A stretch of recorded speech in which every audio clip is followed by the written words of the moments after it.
নমস্কার, আমি শ্রী সৌমিক। কেমন আছেন আপনারা? সবাই ভালো আছেন তো?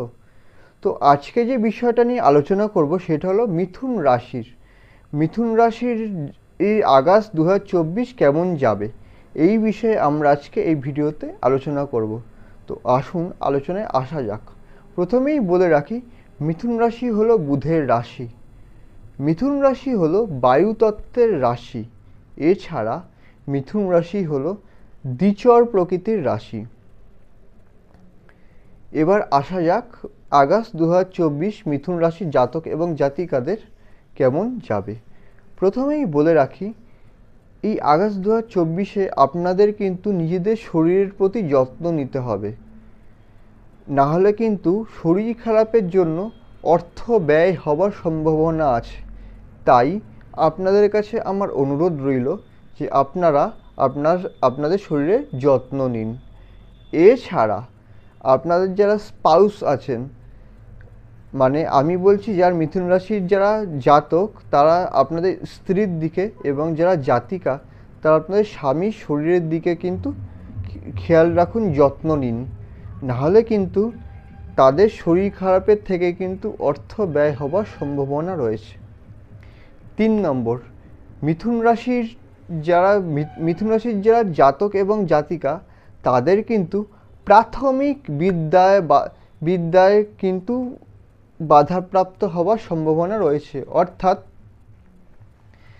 তাদের মনে চঞ্চলতা থাকবে। বাধাপ্রাপ্ত মানে আমি এটাই বলতে চাইছি যে যেরকমভাবে কনসেন্ট্রেশন দিয়ে পড়াশোনা করবার দরকার, সেই কনসেন্ট্রেশনটা তারা দিতে পারবে না এই আগস্ট 2024-এ। সেক্ষেত্রে কিন্তু বলাই যেতেই পারে যে এই প্রাথমিক বিদ্যার যোগ শুভ নয়। এছাড়া যারা মিথুন রাশির জাতক এবং জাতিকা, তাদের কিন্তু গৃহে কিন্তু শান্তির অভাব দেখা দেবে। অর্থাৎ কোনো না কোনো বিষয় নিয়ে কিন্তু এই আগস্ট 2024-এ ঝামেলা লেগেই থাকবে।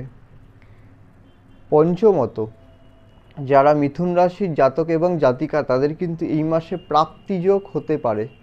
প্রাপ্তিযোগ অর্থাৎ ধরুন যেই জিনিসটা আপনারা আশা করেননি সেটা আপনারা পেয়ে গেছেন। যেমন ধরুন আপনারা যারা বিজনেস করেন, তাদের কোনো টাকা পয়সা হয়তো আটকে আছে, আপনারা হাল ছেড়ে দিয়েছিলেন যে সেই টাকা পয়সাটা হয়তো আর পাওয়া যাবে না, কিন্তু সেটা রিকভার হয়ে গেল।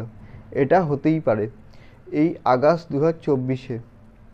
ষষ্ঠত, যারা মিথুন রাশির জাতক এবং জাতিকা, তাদের কর্মে কিন্তু পরিবর্তন লক্ষ্য করে যাচ্ছে। অর্থাৎ আপনার ধরুন কোনো একটা প্রফেশানে আছেন, কিন্তু সেই প্রফেশন ছেড়ে আপনারা অন্য প্রফেশানে চলে এলেন। হয়তো কেউ চাকরি করছেন, তারা বিজনেসে চলে এলেন, বা আপনারা ব্যবসা চেঞ্জ করে এক ব্যবসা থেকে আরেক ব্যবসায় চলে এলেন। এটা কিন্তু এই আগস্ট 2024-এ লক্ষ্য করা যাচ্ছে।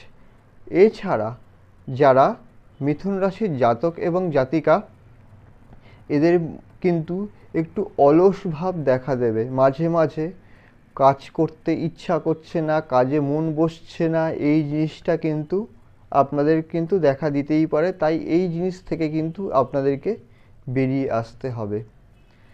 তাছাড়া যারা মিথুন রাশির জাতক এবং জাতিকা, তাদের কিন্তু বাচোখে কিন্তু সমস্যা দেখা দিতেই পারে। তাই আপনারা আপনাদের বাচোখ থেকে কিন্তু একটু সাবধানে থাকবেন। হ্যাঁ, আরেকটা বিষয় হলো, জন্মছক ভেদে ফলের ডিফারেন্স কিন্তু হতেই পারে।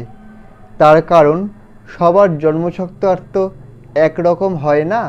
আমি যেটা বললাম এটা একটা সামগ্রিক বিষয়। কেমন?